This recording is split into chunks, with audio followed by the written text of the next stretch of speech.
हामी यो cake cutting गर्दैछौँ र केक म केक आज 45 इयर्स भएको लिएर यो नाति अनि म भएर काट्दैछौँ। परमेश्वरले हामीलाई आशिष दियोस्। हामी सबै मण्डली सदस्य amen. 45 years of God's faithfulness LNCC Lumphu Nepali Christian church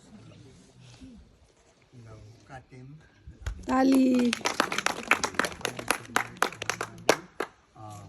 अर्को कुरा मैले एक दुई कुरा भन्नुपर्दा र उहाँहरूले आँसुका साथमा यो बालक छोरीलाई हाम्रो अधिकारी त्यस बेला एभेन्जेलिस्ट हुनुहुन्थ्यो अन्त उहाँलाई दिनुभयो र हामी सबै नाराज थियौँ। तापनि उहाँहरूको प्रार्थना र आशीर्वादद्वारा आज यसरी मिसनरी भएर उहाँ एउटा डिभिडेन्टको पदमा दुईजनामा छ र उहाँहरूलाई समृद्धि र दीर्घायु परमेश्वरले आशिष दिएको होस्। दिन प्रतिदिन उहाँहरूलाई अझै फल्दो फुल्दो बनाएर धेरै वर्षसम्म दीर्घायु बनाएर परमेश्वरले आशिष दिएको होस् यी दुईजनालाई र हामी बधाई अनि शुभकामना बोल्दछौँ।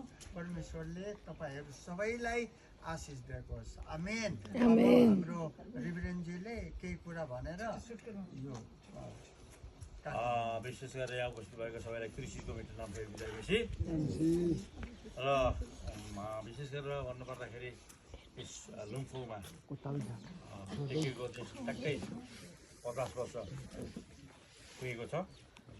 म यहाँ आजबाट हाम्रो यहाँ बुवा कृष्णलाल शर्मासँग भेटघाट गरिकन धेरै ठाउँ सेवाकाई गर्ने कार्यहरूमा एकदमै तीव्र प्रकार यो डाँडा पल्लापट्टि बनाउने देखेर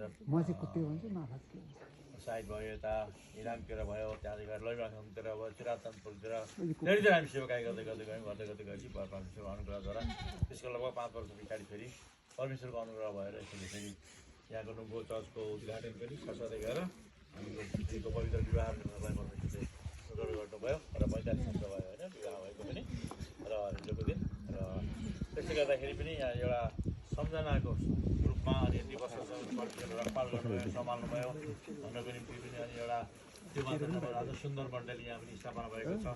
अनि यहाँबाट हामी जब जोडी भएर नेपाल गयौँ अनि नेपालमा पनि विशाल धेरैवटा मण्डली स्थापना हुन सके त्यो परमेश्वरको अनुग्रह हो। यो कुरोहरू तपाईँको बिचमा राख्नको निम्ति यहाँ तपाईँको बिचमा मौका दिनुभएको छ र विशेष गरेर यो केक पनि भनौँ भने